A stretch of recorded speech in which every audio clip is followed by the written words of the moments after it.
நான் 13வது வயசில் பீடாதிபதியாக வந்து 68வது பீடாதிபதியாக மடத்தை அலங்கரிக்க தொடங்கி 6 மாதத்தில் எனக்கு பன்ருட்டியிலேருந்து ஒரு கடிதம் வரும். பெரியவாளுக்கு அனந்த கோடி நமஸ்காரம்.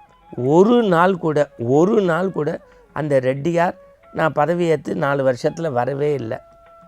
நான் ஒரு நாள் மடத்தில் சொன்னேன், நான் அந்த ரெட்டியாரை பார்க்கணும் போல இருக்குது, ஒரு தடவை வர சொல்லுன்னேன். அதற்கு பிறகும் அவர் பதில் போட்டாராம், எனக்கு குருன்னா 66வது பீடாதிபதி தான், அவரை தரிசனம் பண்ணி என் வெடிகளுக்குள்ள அவருடைய நிழல் இருக்குது, அதனால் நான் இன்னொரு குருவை பார்த்து ஏற்றுக்க முடியாது, மன்னிக்கணும், அனந்த கோடி நமஸ்காரம். ஒவ்வொரு நாளும் இந்த ஆனந்த ஆரம்பத்தில் உங்களை சந்திக்கின்ற போது இரட்டிப்பு மகிழ்ச்சி, ஆனந்தம், சந்தோஷம். காரணம், இந்த புலர்காலை பொழுது புதிய விடியல், ஒரு அற்புதமான ஆன்மீக மனம் கமழக்கூடிய இந்த நேரத்திலே நம்முடைய குருமார்களை குறித்து நாம் சிந்திப்பது மகிழ்ச்சி. அதிலும் குறிப்பாக காவி உடைக்குள் கருணை கடலாக இருந்த 68வது பீடாதிபதி, ஜெகன் புகழும் ஜெகத்குரு, இந்த மண்ணுலகமே பெரியவா என்று அழைத்த காஞ்சி பரமாச்சாரியாரை பற்றி அவ்வப்போது நாம் இந்த அருள் நேரத்தில் சிந்தித்து வருகின்றோம்.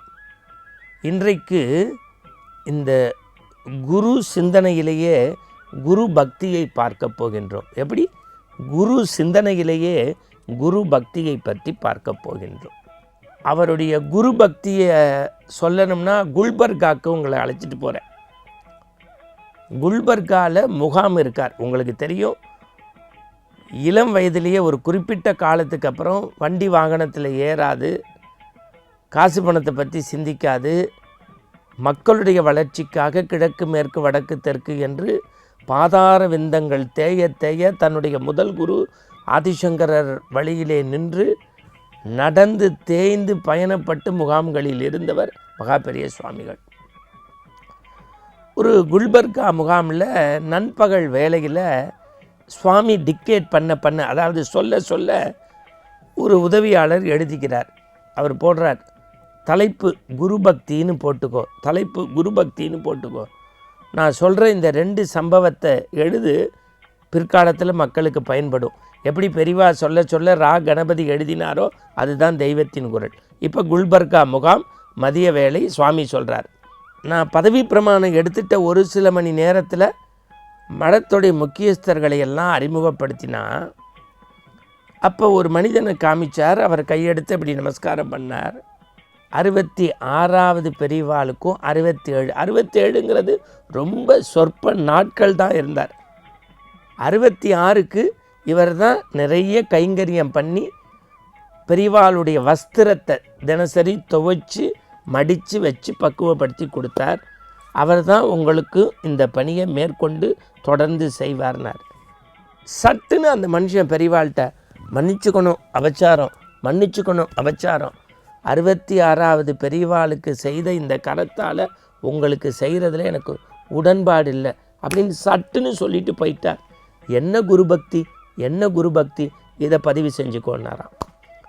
அடுத்து பெரியவா சொல்கிறா, நான் 13வது வயசில் பீடாதிபதியாக வந்து 68வது பீடாதிபதியாக மடத்தை அலங்கரிக்க தொடங்கி 6 மாதத்தில் எனக்கு பன்ருட்டியிலேருந்து ஒரு கடிதம் வரும்.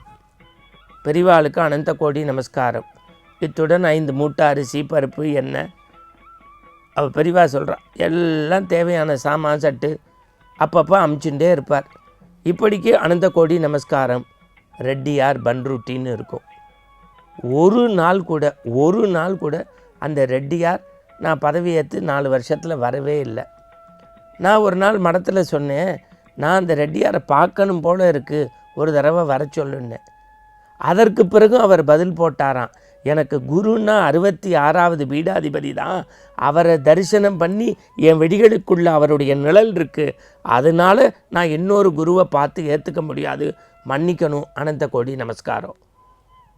ஆனால் பிற்காலத்தில் அந்த பன்ருட்டி ரெட்டியார் பெரியவாளை பார்த்து அதற்கப்புறம் மன்னிப்பு கேட்டு அடிக்கடி வர ஆரம்பிச்சுட்டாருங்கிறதெல்லாம் வேறு செய்தி. என் மேலே விட அந்த குரு மேலே இவாள்லாம் எவ்வளவு பக்தி வச்சுருந்தா.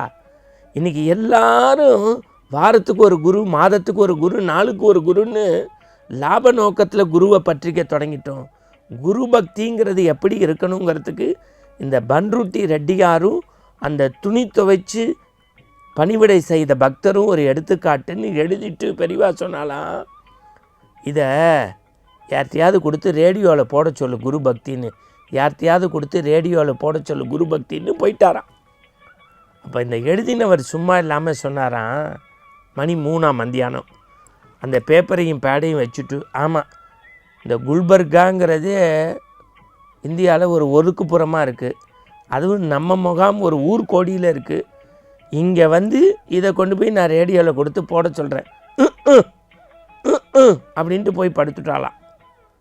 சரியாக சாயந்தரம் 6:30 மணிக்கு அன்றைக்கி ஒரு 4 பேர் வந்து பெரியவாளை சேவிக்க வந்தாலாம்.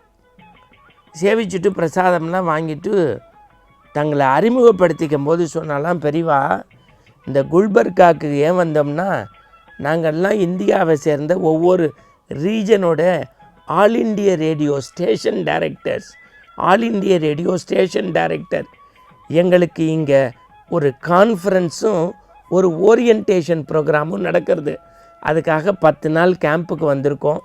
அப்படியே பெரியவாளுடைய பெருமை எங்கள் காதில் பட்டது, பெரியவாளை சேவிச்சுட்டு வந்தோன்னு. அப்போ பெரியவா சொன்னாலாம், எனக்கு ஒரு உபகாரம் பண்ணுங்கோ, எனக்கு ஒரு உபகாரம் பண்ணுங்கோ. கார்த்தால நம்ம சிஷிய கோடிகள்கிட்ட குரு பக்தின்னு சில தலைப்பில் கதைகள் சொன்னேன், அவள் எழுதி வச்சிருப்பா, அதை முடிஞ்சால் யாராவது ஒருத்தர் டெலகாஸ்ட் பண்ணுங்கோ அப்படின்ட்டு உள்ளே போயிட்டாராம். காலில் எழுதின தலைப்பு குரு பக்தி, குரு பக்தியினுடைய மேன்மை, இதை யார்ட்டையாவது கொடுத்து போட சொல்லுன்னார். 3 மணிக்கு ஆன்ட்டு உதவியாளர் சொல்லிட்டு போனார். 6 மணிக்கு all India radio station director ஒருத்தர் இல்லை, 4 பேர் 4 ரீஜன்லேருந்து போய் அதை வாங்கி டெலகாஸ்ட் பண்ணுறதுக்கு நாங்கள் கொடுத்து வச்சுருக்கணும்னு வந்தார்னா, குருவை நம்பினார் கோடி புண்ணியம் பெறுவார். குருவின் பார்வை நம்முடைய பாவ விமோச்சனம், குருவினுடைய பாத தரிசனம் பாவ விமோச்சனம். இதெல்லாம் வெறும் வார்த்தைகள் அல்ல, வாழ்க்கையில் பசுமரத்து ஆணியாக பதிந்து நடக்க வேண்டும் என்பதற்கு மகா பெரியவருடைய வாழ்க்கை ஒரு சான்று. மீண்டும் நாளை சந்திப்போம்.